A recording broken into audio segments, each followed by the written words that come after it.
Schotty, Jack, when he was asked about the fifth-round rookie out of Texas, Jaydon Blue, and he said a pretty interesting note on Jaydon Blue, because remember the report came out that they were questioning his work ethic, and Brian Schottenheimer kind of put a little credence into it a little bit with this statement yesterday. I wish I could find it on audio, but I wasn't able to. But he said, I think the spring he picked it up slower than we hoped he would. But now he's got it. He's figuring it out. Speaking of Jaydon Blue, he's one of those guys that doesn't say much, but there's a big-time competitive fire in there. He wants to be great. He wants to be elite. He knows he's talented. I think he's realizing, okay, I'm really talented. I'm really good, but I'm in the NFL now, and most of these guys are really, really good. So I have to do some things off the field, preparing mentally in the classroom, studying a little bit extra, the installs for the next day, taking care of my body. It's been fun to see. And, we're starting to see that show up on the practice film, right? He's starting to break big runs, make catches, make plays. And we know playing time available at running back for the Cowboys. There are opportunities, and Javonte Williams and Miles Sanders are not going to run away with that competition, even if they're decent running backs. So good to see Jaydon Blue starting to pick things up and get after it. Because that's, that statement from Brian Schottenheimer is for every player. It doesn't matter where you were drafted, first round, last round, doesn't matter. Once you get there, everybody's a pro. And it's about who goes to work and who brings their lunch pail every day. And, there's not anybody on that field that's not talented, for crying out loud. You wouldn't be there if you weren't. You've got the ability, then who's going to work harder and get after it? And Jaydon Blue seems to be clicking a little bit. And we won't get to see, actual against the Rams next week, get to see him play somebody. And then it's a preseason game. That's where you can see a guy like Jaydon Blue flash and go against live competition. It's not his own team. That's a good thing. Yeah, absolutely. This is a running back room that is desperate. And it's for like some speed. It's yours for the taking. Even if Javonte Williams, your lead back, he's a slower guy, right? He's a plotter. Miles Sanders is Miles Sanders. We know what he is.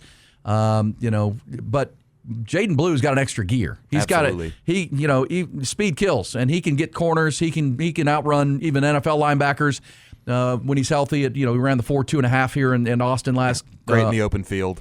And remember, scored 2 touchdowns in the game against Ohio State.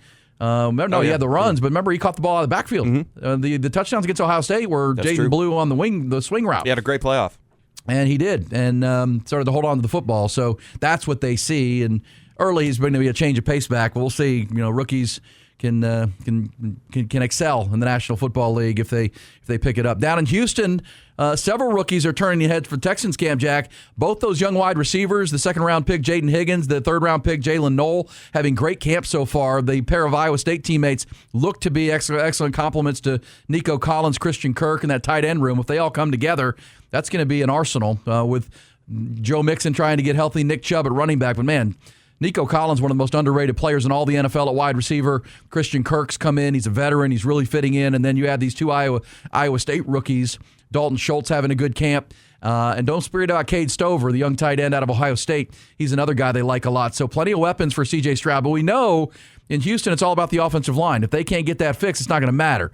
They can win the division all they want, but if they can't start to block people better, they're not going to beat the good teams come AFC playoffs. But the other early second-round pick in Houston, Jack, was the massive tackle Ariante Ursary out of Minnesota. And he is turning heads in training camp, let me tell you. And I'm not just, let me take you back to when the draft happened. Remember Todd McShay, the draft analyst, when the Texans took Ariante Ursary? 6'6", 330, but great feet and can really run. Here was Todd McShay's analysis of that pick when they made it back in April. Big guys that move like this don't fail. They're very rarely. Orlando Browns, Dan Fa'alele, even moving into guard. DeJuan Jones, Amarius Mims, Cincinnati. Trent Brown, 6'7", 355, seventh-round pick. Been in the league 100 years. This guy moves well, and he's a big, big dude, man. He surprised me on tape because he's quick, and he his knee bend. All right, so he went on. That's Todd McShay talking about Ariante Ursary. They call him Tay, and he is already turning heads. And, if you, in that clip, Jack, if you remember, Todd McShay said he thinks this can be one of the steals of the draft because the Texans are desperate for offensive line. They used wide receiver on their first pick because they needed that too, but they felt like Ursary would be there. Played at Minnesota for your guy, P.J. Fleck. And he's listened to Laken Tomlinson. Laken is the veteran offensive guard who Houston brought in for some experience. He has been really impressed with Tay Ursary so far down in Houston camp. Oh, 100%. You know, he's a really good kid that asks a ton of questions, especially to the veterans in the room. You know, especially, you know, he's talking to Cam, he's talking to Titus, he's talking to me, he's talking to everybody, you know, talking to Pop. You know, when you have that for a young, talented young tackle, I think it's amazing because not only that he has it mentally, but has it physically as well. And when he can go out there on the field and execute those things, that's a special thing, especially for a young guy learning this game.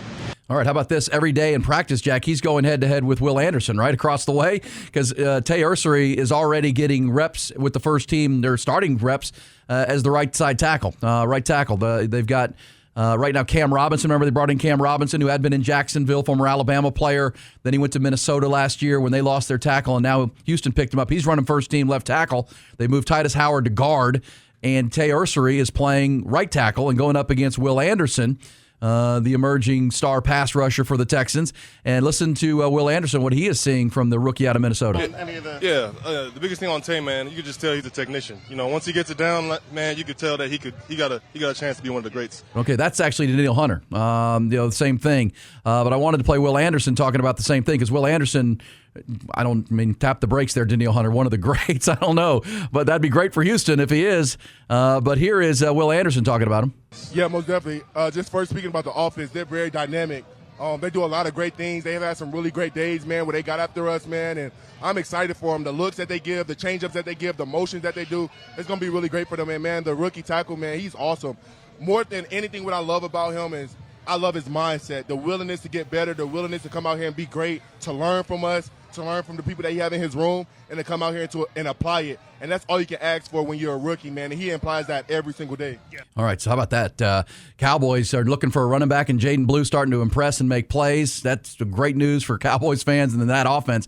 Because, Jack, you know, in Cowboys camp, George Pickens, I'm having to get used to him wearing number 3. I keep thinking it's Brandon Cooks when I'm watching the film, and I'm like, wait a second. How are you mistaking those two guys? Well, because they wore 3, and I know one's bigger than the other, but I know Brandon Cooks isn't even there anymore. Yeah, Brandon Cooks is like, 5'5"? But, you know, George Pickens making plays every day. No, absolutely. He and CeeDee Lamb, you know, you throw in Jalen Tolbert, who's raised his game, even the guy like Jonathan Mingo starting to make some plays.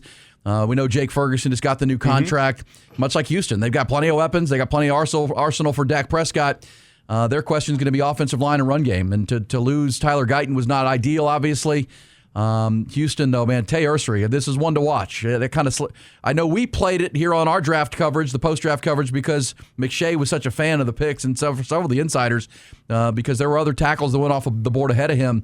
But the size, quickness, feet profile, as you just heard Todd McShay say, those guys don't fail. When you're 6'6" and 340, but you move like that, and now you're listening to the veteran players saying, no, this guy's willing to be coached. This guy wants to be great.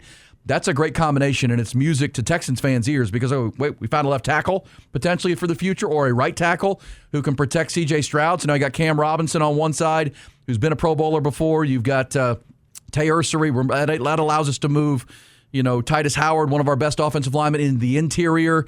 Jarrett Patterson and Juice Scruggs are battling for center. They're trying to figure out those interior spots. Laken Tomlinson's actually running first team now at the guard just to get some nastiness in there.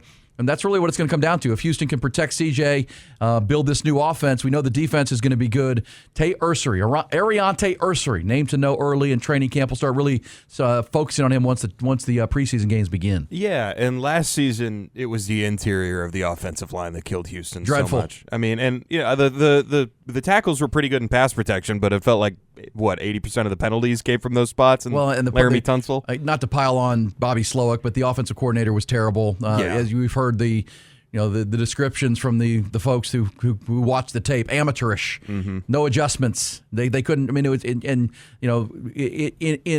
big picture pullback macro look. D'Amico Ryan probably should have fired him during the year, and a lot of people were calling for that. He didn't, because that's a close friend of his.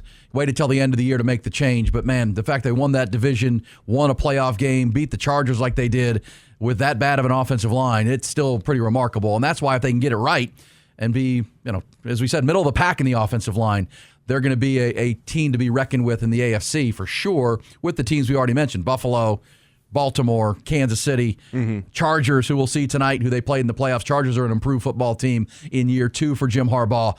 The AFC's stacked, and so if Houston wants to be in that hierarchy, they got to get more physical up front. So like where it's going. Cowboys, early on, quit fighting, quit getting guys hurt.